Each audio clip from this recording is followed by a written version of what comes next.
Nasa kanila ang information ko, pero konti lang ang alam nila sa akin. Mukhang wala silang paki sa akin. Ay.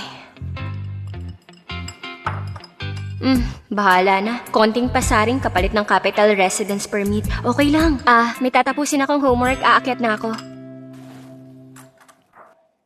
Kahit anong effort mo sa mga problema, wala pa rin silbi. Di ka level ni Nancy. Busog na rin ako. Kain lang kayo. Sino yan?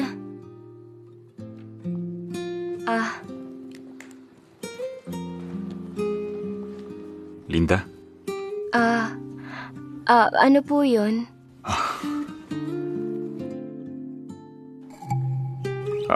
Meron din si Nancy nito. Ginawa to ng lola mo nung araw na ipinanganak ka. Payag ba si Nancy na ibigay sa akin yan? Hindi yan original. Pero ang style at ang timbang, parehong pareho. Tigisa para sa magkapatid. Okay lang ba? Pag nagregalo, ang lalaki, palaging may kapalit. Ito ang biglaang kabaitan na parang may kasalanang pinagsisisihan.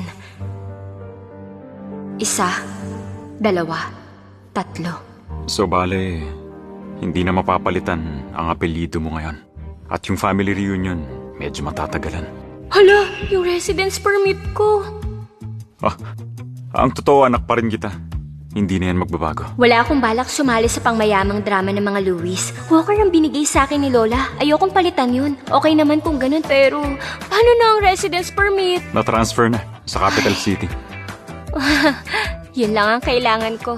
Gusto kong mag-focus sa pag-aaral ngayon. Yung ibang bagay, tsaka na lang natin pag-usapan. Ba't ang kalmado niya sa lahat ng ito? Sure po ba kayo na permanent ang residence permit ko? Siyempre, oo naman. Anak kaya kita. Kaya may residence permit ka na. Hindi ako naniniwala. Yung buong pamilya nga parang may mali. Plastic sila.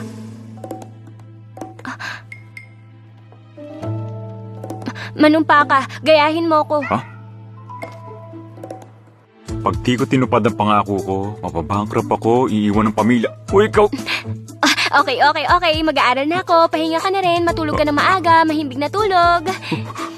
Taga...